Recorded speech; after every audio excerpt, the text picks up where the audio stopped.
I worked at a financial firm in New York City alongside a group of exceptionally intelligent individuals, and I had a boss I deeply respected. One day, I approached my boss and shared my intention to launch an online bookstore. He took me for a long walk in Central Park, listened attentively, and ultimately responded that it seemed like a fantastic idea.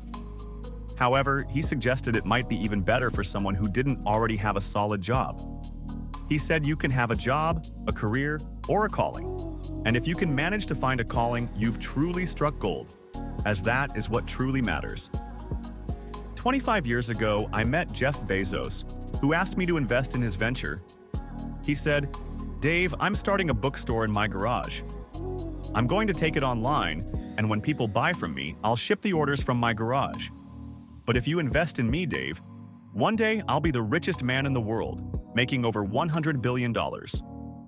At that time, the notion of a $100 billion business was unimaginable. Statistically, it didn't exist. Countries didn't have that level of debt. And here was a 26-year-old telling me he would become the wealthiest person on the planet with just a garage and the internet.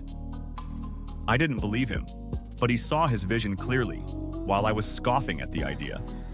He was optimistic, moving forward, determined to achieve as much as possible as quickly as he could, whereas I doubted the potential of such a business. In light of all this, it was a tough decision, but ultimately, I realized I had to give it a shot. I didn't think I would regret trying and failing, but I suspected I would always regret not trying at all.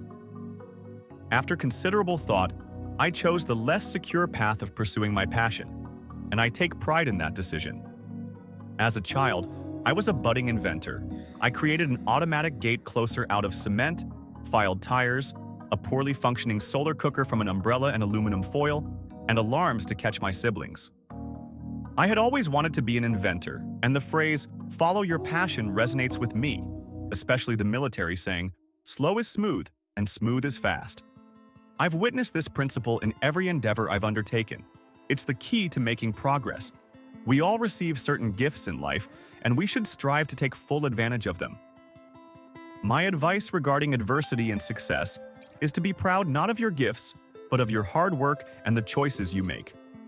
You may possess talents, like being good at math, which can feel like a gift.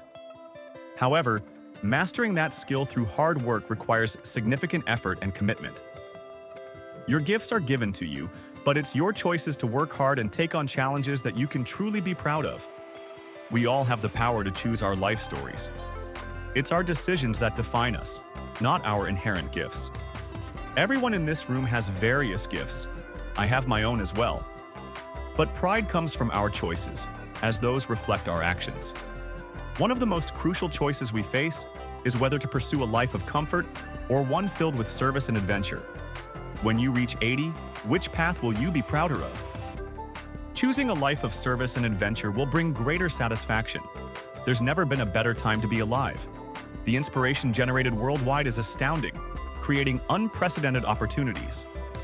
Your life, the one you write from scratch, begins now. How will you utilize your gifts? What choices will you make? Will you let inertia guide you, or will you pursue your passions? Will you adhere to convention, or will you forge your own path?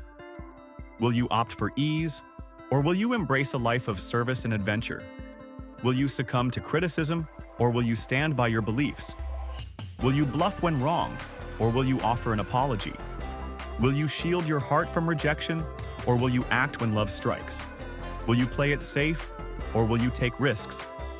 When challenges arise, will you give up or remain relentless? Will you adopt a cynical viewpoint, or will you be a builder? Will you act cleverly at the expense of others, or will you choose kindness? Whenever you find a way to provide tools and services that empower others to unleash their creativity, you're on the right track. It's a privilege to have a career. Many end up with mere jobs. If you don't love what you do, greatness will remain elusive. Figures like Jules Verne, Mark Twain, Galileo, and Newton would surely want to be alive in this era, amidst such vast gifts and opportunities. As you reflect on your own unique gifts, consider how you will use them. Will you take pride in what you have received or in the choices you make?